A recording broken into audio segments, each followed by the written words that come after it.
Eu tô há uns 4 meses tentando fazer esse vídeo. Vamos lá, a conversa hoje é sobre a minha trajetória na tecnologia. Eu quero trazer pra vocês um pouco da minha história, um pouco do que eu fiz que deu certo, um pouco do que eu fiz que deu errado, desmistificar algumas coisas, falar sobre como eu cheguei onde eu cheguei, e expor também um pouco dos desafios que eu tive e também dos pontos que eu tive sorte pra chegar até aqui. Antes disso, e esse aqui não é um vídeo de venda, ele vai ser um vídeo que faz bastante sentido por si só, eu quero te falar que a gente tá lançando um curso novo hoje, que se chama o Roadmap pro seu próximo emprego. Eu vou falar mais dele mais pro final do vídeo, tá? Foi uma ideia que surgiu meses e meses atrás, a gente tem uma equipe de mais de 3 pessoas trabalhando nisso. Esse vídeo não é um pitch de vendas do curso, né? Eu só preciso divulgar esse curso em algum lugar e acontece que o YouTube é o lugar onde eu tenho a maior audiência. Mais pra frente eu vou explicar, se você tiver interesse. Se você não tiver interesse, não tem problema nenhum. O vídeo por si só, te garanto que vai ser muito bom. Vai valer a pena assistir. A história começa no ensino médio e, pra contradizer o título do vídeo aqui, eu era um aluno muito bom no ensino médio. Eu acredito que o que fez eu ser um aluno muito bom no ensino médio é que eu tinha objetivos claros, eu tinha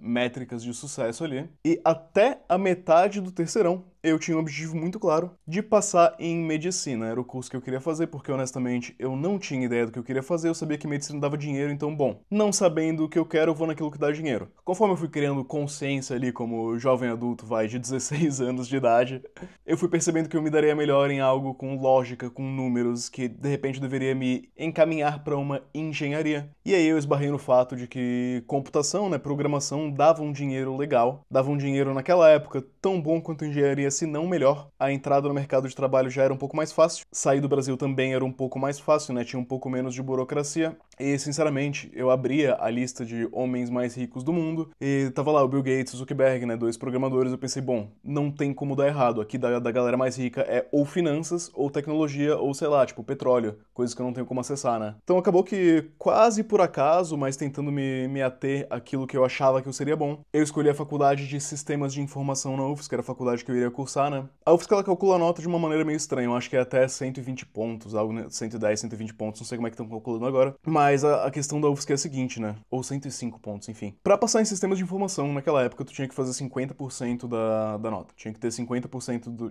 da nota máxima. Ou seja, era ridículo, era muito fácil. Então, na metade do ensino médio, eu parei de estudar. Eu não estudei mais absolutamente nada, porque não tinha mais objetivo. Tipo, eu sabia que eu ia passar, eu tinha certeza absoluta que eu ia passar. No ano passado, no segundo ano, eu tinha feito vestibular e tirado acima dos 50%, e dito e feito, né? No ano que eu fiz o vestibular, eu tirei 74%, eu passaria em tudo menos medicina naquele ano. Não lembro se medicina e talvez engenharia química, engenharia do petróleo, uma dessas eu acho que eu não passava também, mas eu passava em todo o resto. Então nessa época eu era um aluno bom. Quando eu entrei na faculdade, a história começou a mudar um pouco. Eu não tinha objetivo, eu não tinha muito uma perspectiva do que eu ia aprender na faculdade que ia se traduzir em algo de útil na minha carreira. Eu não sabia o que ia ser importante pro mercado de trabalho ou não, e eu sempre tive na minha cabeça que diploma era um pedaço de papel que não servia pra muita coisa, né? Só um pedaço de papel por ter um pedaço de papel. O meu papel ia ser igual ao de todo mundo, ia ser igual o da pessoa que estudou 100 horas por semana. Eu sabia que com base no meu puro fato de eu ter sido um aluno muito bom no ensino médio, eu ia conseguir passar na faculdade inteira sem muito esforço. Eu achei que as notas não importaria muito, eu tinha várias coisas que eu via na faculdade que eu achava que não seriam úteis e tal. E eu fui um aluno medíocre, mediano, ruim, mas eu passei em tudo, quase tudo, sem muita dificuldade. Vai, uma ou outra matéria eu acabei rodando algumas vezes. Compiladores, valeu galera da UFSC.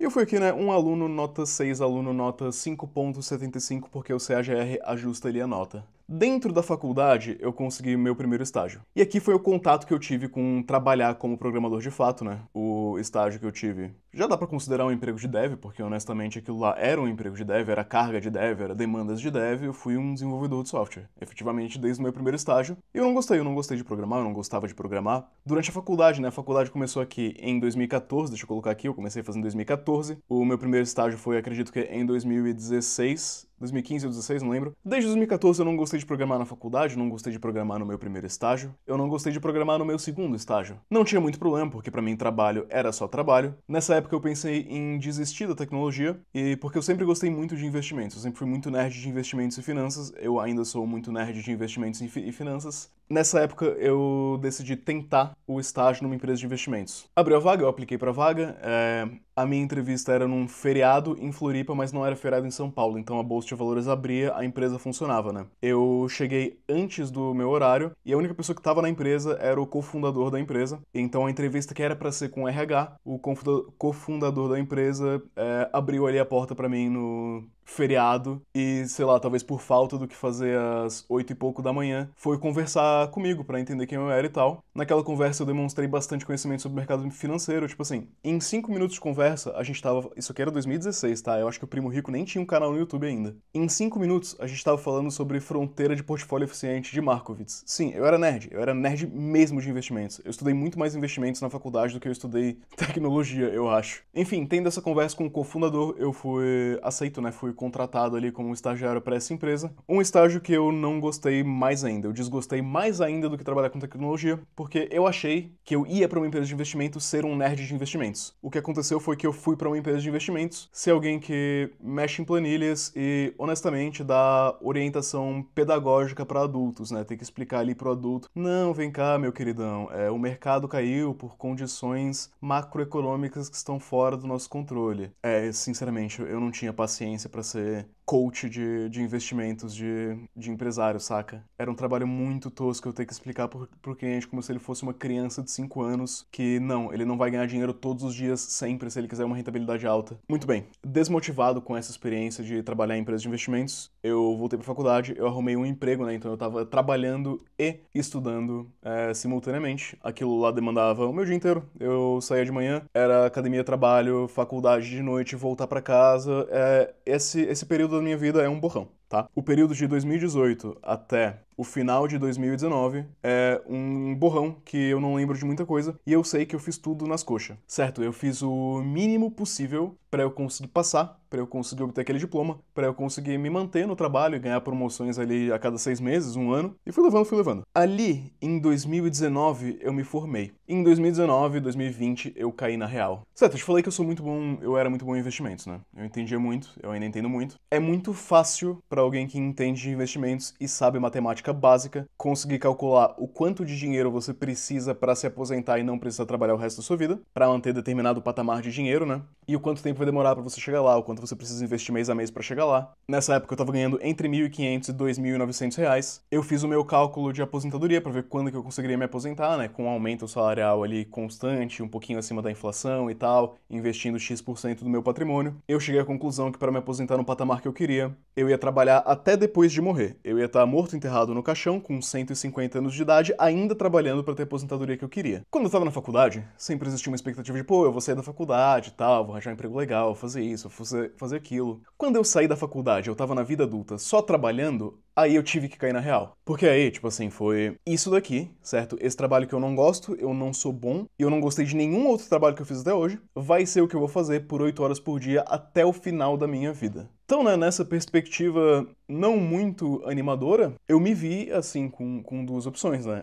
Ou aceitar esse fato e continuar fazendo o que eu tava fazendo, vivendo pro fim de semana, pra curtir e tal, aceitar ali que eu ia estar na média do mercado, e se o mercado fosse bem, eu ia bem, se o mercado fosse mal, eu ia mal, e é isso aí, vida que segue. Ou então, eu ia fazer aquilo de tentar ter um objetivo, tentar ter uma perspectiva, tentar melhorar minha performance. E aí, bom, aí eu caí na real, aí eu decidi, cara, se eu vou fazer isso pelo resto da minha vida, a única coisa que eu devo a mim mesmo é ser bom. Tipo, eu não admito que eu vou fazer algo por longos períodos de tempo e ser ruim nesse algo. Pra mim é totalmente inadmissível. Eu posso trabalhar pelo resto da minha vida, eu posso não gostar desse trabalho, eu posso querer viver pro final de semana e fugir o tempo todo, mas o mínimo que eu espero de mim mesmo é que eu seja bom. O mínimo que eu espero quando eu chamo qualquer profissional é que ele consiga executar o trabalho dele com competência.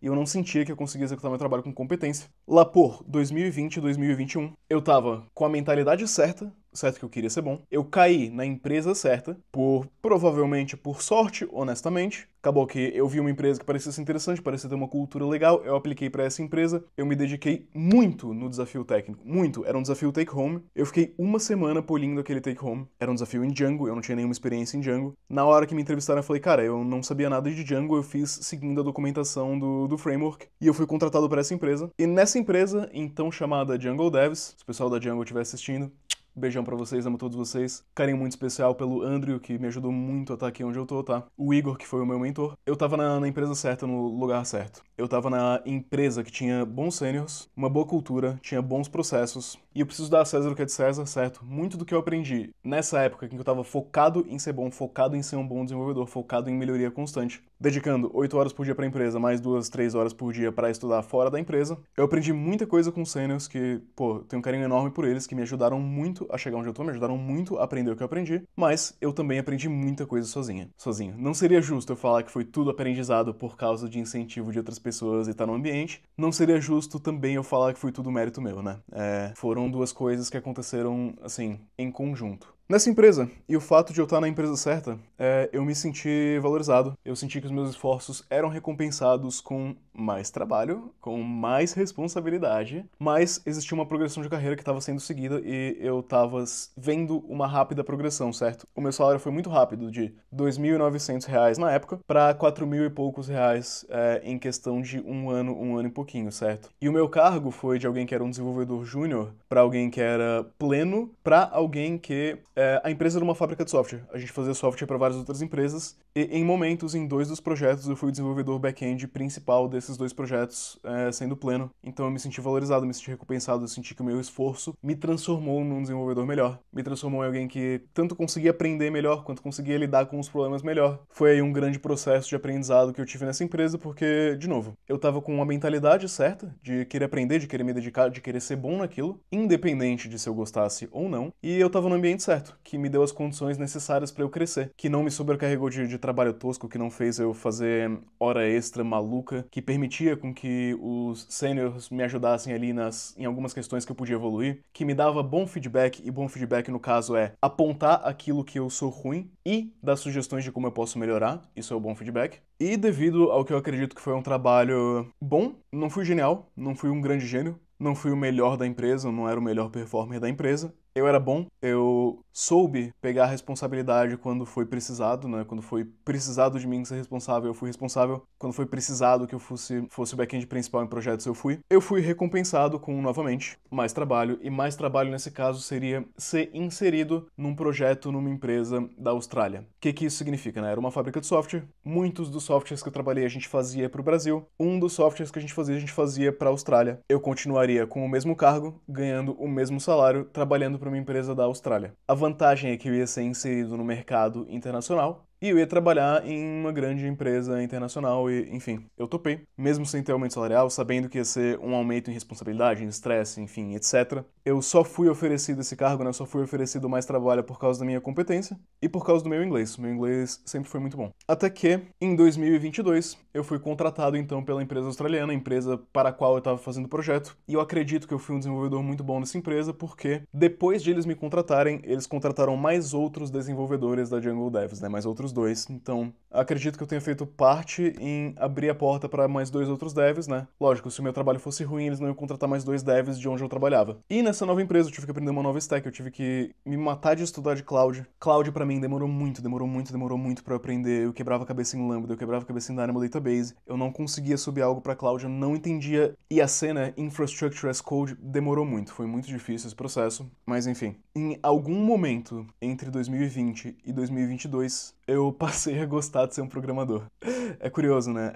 Lá em 2014, eu fiz aula de programação orientada a objetos, eu não gostei de programar. Em 2022, 8 anos depois, 8 anos programando, a maioria desses anos sendo alguém medíocre, sendo alguém que não se importava muito, que fazia o mínimo. 8 anos depois eu passei a gostar. 8, de repente 6 anos, eu não lembro se foi... É que não teve um clique, assim, não tem um momento que você passa a gostar, né?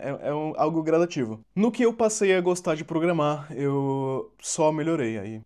Quando você acha algo que para as outras pessoas é trabalho, mas para você é um passatempo, é uma diversão, você fica muito melhor. Você consegue se dedicar muito bem. Daqui de 2021 pra frente foi quando eu dei, assim, grandes saltos na minha carreira. Foi quando eu não tinha mais nenhum problema em estudar, eu sentava e estudava, eu gostei de programar, eu gostei de aprender. Eu aprendi a gostar de programar, né? Se a minha busca por ser um bom desenvolvedor tinha me levado até ali, a busca pela maestria ia me levar ainda mais longe, ia me ajudar nos meus objetivos com relação a dinheiro, com relação à aposentadoria e tal. E de quebra, ia fazer com que o trabalho fosse mais suportável, mais tolerável, certo? A partir desse ponto, a partir desse momento, eu já tava gostando de programar. Foi a primeira vez na minha vida que eu comecei a ter alguns projetos pessoais só para aprender, pelo puro prazer de aprender, de diversão. Até que, em 2023, ia acontecer algo que ia mudar minha carreira para sempre, né? Que foi o layoff dessa empresa australiana. Fomos todos os contractors demitidos da empresa, porque a empresa passou por grandes problemas financeiros, certo? Não foi nenhum contractor em específico, não foi problema de performance, não foi nada. Foi problema interno de dinheiro da empresa. Nesse layoff, eu tava já morando na Itália, né? Eu, aqui, nessa empresa, trabalhando pra Austrália, me mudei pra Itália com a minha namorada. E eu enviei... Cara, eu parei de contar quando eu enviei 500 currículos pra arranjar um emprego novo, certo? 500 currículos. Provavelmente foi uns 1000, tá? Porque eu parei de contar. Eu consegui, desses 500 currículos, umas 14 entrevistas. Dessas 14 entrevistas, eu consegui 3 offers. E dessas 3 offers, hoje eu enxergo que eu fui muito mal. Hoje eu enxergo que eu falhei miseravelmente aqui. O meu currículo, ele era ruim. Não tenho o que dizer, eu tinha um currículo ruim. Nas entrevistas, eu não fui bem em entrevistas de Lead Code, eu não fui bem em entrevistas de System Design, logo eu não consegui passar desses processos seletivos, certo? 14 entrevistas para virar só 3 offers não é muito bom. E muitas delas eu flopava de imediato, assim, eu não conseguia resolver os Lead Codes, eu não fui bem. Tipo, simples assim. Dessas 3 offers, eu consegui um salário muito menor do que eu poderia conseguir. Certo, aqui na Austrália eu tava como desenvolvedor sênior. Realisticamente, se eu tivesse um currículo bom, tivesse um LinkedIn bom, eu entrevistasse bem, eu fosse bom no Lead Code, bom no System Design, eu teria conseguido mais entrevistas, passar em mais dessas entrevistas, mais ofertas e um salário pelo menos o dobro do que eu de fato consegui. Eu sei disso porque depois eu vim a conseguir esse salário, né? Enfim. Nesse ponto aqui, nesse layoff no início de 2023, eu acredito que eu sofri o layoff em janeiro de 2023, essa experiência começou o canal. Se você olhar os meus vídeos do canal, o canal começa tendo Lead Code, o canal começa tendo System Design. Literalmente, os primeiros vídeos do canal, acho que os primeiros 40 são só sobre isso. Era o processo de eu buscando maestria, de eu buscando ficar muito bom nisso. Eu percebi uma falha crucial, assim, lacunas gigantes no meu conhecimento, que se corrigidas, eu conseguiria um salário muito maior do que aquele que eu tinha. Então isso vai culminar aqui, naquilo que a gente falou lá no início. Que eu ia te falar, novamente, eu não gosto de venda agressiva, eu ia te falar do roadmap pro próximo emprego, que é o curso que eu tô lançando hoje. O vídeo vai continuar, tá? Se você não quiser ouvir o pitch, tem um botão de pular, por aí o YouTube tá botando. E aqui foi o processo de que eu estudei em 2023 inteiro, 2024, 2025. Eu nunca não estive me preparando para um emprego melhor. Eu nunca não estive entendendo como achar as vagas, como ter um LinkedIn bom, como ter um currículo bom, como mandar bem em entrevistas. E nesse curso eu vou te ensinar isso daqui. Foi um curso desenvolvido por eu e uma equipe de 3 pessoas, né? 3 contando comigo. Temos aula também com vários convidados, certo? Desses convidados a gente tem Tech Recruiter, a gente tem professor de universidade, a gente tem empreendedores. A gente vai te fornecer também com alguns PDFs para auxiliar no aprendizado, alguns templates do Notion, se você quiser os templates do Notion, senão eu vou te explicar como montar isso em outras ferramentas. E assim, é isso que eu vou te ensinar. Isso não é uma grande mentoria com uma grande promessa de um grande salário fora do país, nada disso. É só, né, o agregado daquilo que eu estudei sobre processos seletivos, currículo, LinkedIn e como passar em entrevistas para conseguir empregos melhores. Não tem nenhuma promessa, certo? A gente fez pensando tanto na gringa quanto no Brasil. Os processos seletivos não são tão diferentes, o que mais muda é a língua. Se você tiver interesse, vai ter um link com desconto na descrição. Ficaria muito feliz de te ensinar essas coisas que eu aprendi ao longo da minha jornada. Se você não tiver interesse, o vídeo continua agora. 2023 para 4, eu consegui um emprego então, né, um emprego com salário muito menor do que aquele que eu conseguiria. E aqui a gente cai naquela que o ser humano aqui, né, o ser humano eu, gosta de se incomodar. Porque eu tinha um emprego estável, numa empresa estável internacional. Por estável, entenda, não é uma empresa italiana, tá? É uma empresa dos Estados Unidos. Não existe estabilidade na Itália. Mentira, não sei. Eu só acho que os empregos na Itália pagam muito mal. Emprego estável numa empresa estável. Com bom work-life balance, né? Progressão de carreira. E o meu tempo para aposentadoria, lembra que eu tinha falado que eu ia trabalhar... Cadê? Aqui, eu ia trabalhar até depois do caixão? Aqui, em 2023, 2024, fazendo as mesmas contas, eu tava com uns bons 15 a 20 anos tendo que trabalhar e eu conseguiria me aposentar super confortável nesse trabalho, né? Pô, morando na Itália, coisa linda, tudo certo, né? Vou me encostar aqui e vou ficar assim. Talvez teria funcionado, mas sabe como são as coisas, né? A empresa ela tinha uma certa morosidade. ela tinha uma certa tranquilidade e não tinha desafios. Você pode pensar isso como algo bom, mas o que fez eu gostar de programar foi a minha busca pela maestria, a minha busca pela melhoria, minha busca por aprendizado. Aqui eu não estava aprendendo. Aqui eu não estava crescendo como profissional, aqui eu não estava sendo desafiado. Aqui, por nenhum demérito da empresa, nenhum erro de nenhuma das pessoas dessa empresa, eu quero que fique claro, foram todas as pessoas boas que eu trabalhei, tá? Eu tive muita sorte nisso. Por um problema de desencaixe do que eu queria e do que a empresa conseguia me oferecer, aqui eu não fui feliz. Esse emprego não foi pra mim, eu precisava de algo a mais, de algo maior, de algo mais desafiador, de algo mais interessante, de algo que eu crescesse mais. Porque, vamos lá, se eu soubesse que eu ia me aposentar em 3 a 5 anos, ok, tudo bem, eu consegui aguentar. Mas, cara, 15 é a mesma história, né?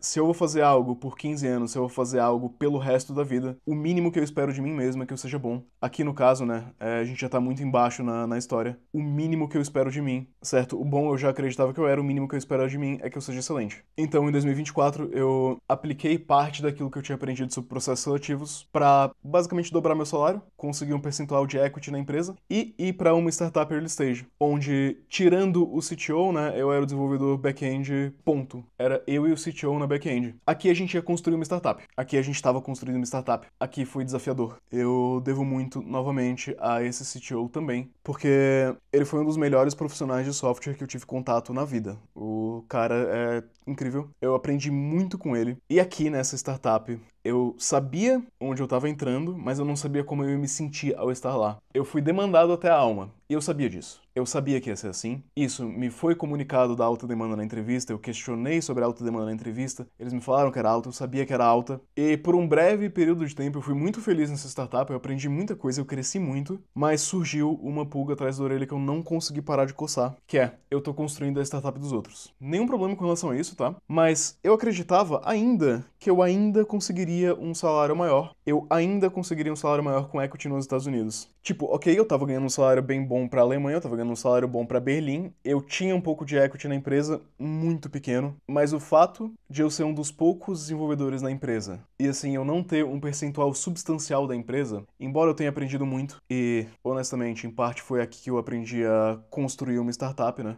Era isso que a gente tava fazendo. Embora eu tenha aprendido muito assim, agradeço muito por essa oportunidade, foi absurdo, eu senti que dava mais. Dava ou pra eu ir pra uma startup dos Estados Unidos e almejar um salário de, realisticamente, $160 mil anual, dava. Em fevereiro de 2024, eu tomei a decisão de sair dessa empresa em Berlim. E quando eu tomo uma decisão, né, eu não ajo sobre ela de imediato, a oportunidade foi surgir, e isso é algo que eu quero trazer aqui pra trás de novo, né? Com a criação do canal do YouTube, com minha presença em redes sociais, em fórum com outros desenvolvedores, presença em comunidade, eu conheci grandes devs, eu participei de grupos de WhatsApp, eu participei de Discords, eu criei amizades aqui. Esses desenvolvedores, esse network que eu criei, e network numa palavra, tipo, termo real, assim, network, uma rede em quem eu podia confiar, uma rede em quem eu podia depender até de certo ponto. Eu sabia que eles não teriam nenhum problema em me recomendar para os empregos das empresas que eles trabalhavam, e eu espero que eles saibam também até hoje que eu recomendaria todos eles para qualquer emprego que eu trabalho também, né, todos os que eu tenho proximidade, porque eu sei da qualidade dos profissionais que eu converso. Então, um desses grandes desenvolvedores que eu tenho contato,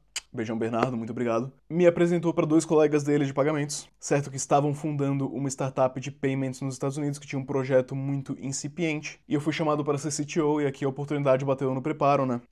Aqui eu já tinha decidido que eu ia sair dessa empresa, surgiu uma oportunidade para construir uma startup, que é exatamente o que eu estava fazendo, para ser CTO dessa startup, e para ter um percentual de equity que aí sim eu sentiria que eu estava construindo a minha startup. E aí eu topei o desafio mais difícil da minha carreira até hoje, que é ser o CTO de uma startup early stage, em que a gente é pouca gente, com poucos recursos, indo para um mercado bastante competitivo, mas com excelentes prospectos. Excelentes. E esse está sendo o meu 2025. Essa foi a minha jornada. Esse foi o que eu fiz, né? A sequência de como eu saí de um aluno ruim na faculdade. Eu era um aluno bom no ensino médio, eu era um aluno muito bom no ensino médio, mas eu fui um aluno ruim sem perspectiva na faculdade, para me tornar CTO numa empresa de pagamentos dos Estados Unidos. Lógico, CTO de uma empresa bem early stage, tá? A gente vai... Eu ia falar o que a gente vai fazer, mas eu não vou. Não é uma boa ideia. Vocês vão ver. Depois que a gente fizer, eu falo que a gente iria fazer no passado do pretérito do futuro aqui. Então, vamos lá, né?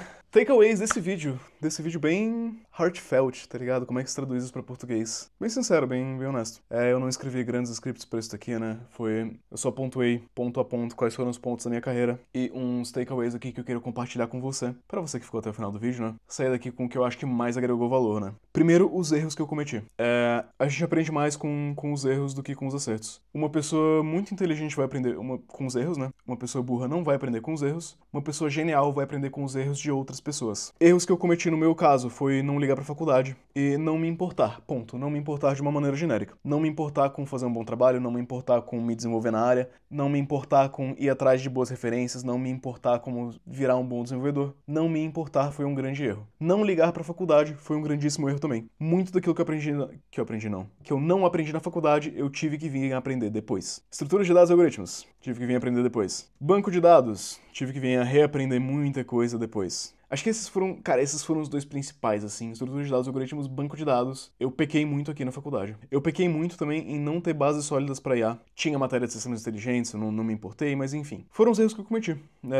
Vale a pena ligar pra faculdade. Ah, nossa, muito importante aqui. Muito grande é a questão de projetos, de não ter feito projetos na faculdade. Projetos são bem importantes pro seu desenvolvimento, pro seu aprendizado aqui na área. E, dos acertos aqui, a gente tem que... Eu fui pro ambiente correto, pra uma boa empresa onde eu pude me desenvolver. A gente tem uma dedicação constante à melhoria, pelo menos desde 2021, certo? É uma constante dedicação e frequente, que eu acho que mostrou resultados. A gente tem a construção de um network através da participação em comunidades, que eu acho que é muito importante para você conhecer pessoas que fazem coisas parecidas com o que você faz. E sei lá, por falta de melhor, a gente tem a busca pela maestria. Pelo vídeo, por hoje, era isso. Se você tiver interesse no roadmap para o seu próximo emprego, a gente vai ter aqui o link na descrição. Vou te ensinar sobre currículo e cover letter, vou te ensinar sobre LinkedIn, vou te ensinar sobre como se portar em entrevistas de emprego. Tá bastante legal. Foi o conteúdo que eu mais me dediquei pelos últimos 3 meses. Certo? Vai ter um link pra você comprar aqui na descrição. Eu não vou te fazer nenhuma promessa milagrosa, mas eu recomendo muito pra caso você esteja tendo dificuldade em alguma das etapas de entrevista, caso você esteja tendo dificuldade em conseguir as entrevistas, em ter o seu currículo que chame atenção, em ser abordado por recrutadores do LinkedIn, em abordar recrutadores. Eu recomendo isso aqui. Eu acho que isso aqui vai te ajudar, mas eu não consigo fazer milagre. É isso. Link com desconto especial para quem vem desse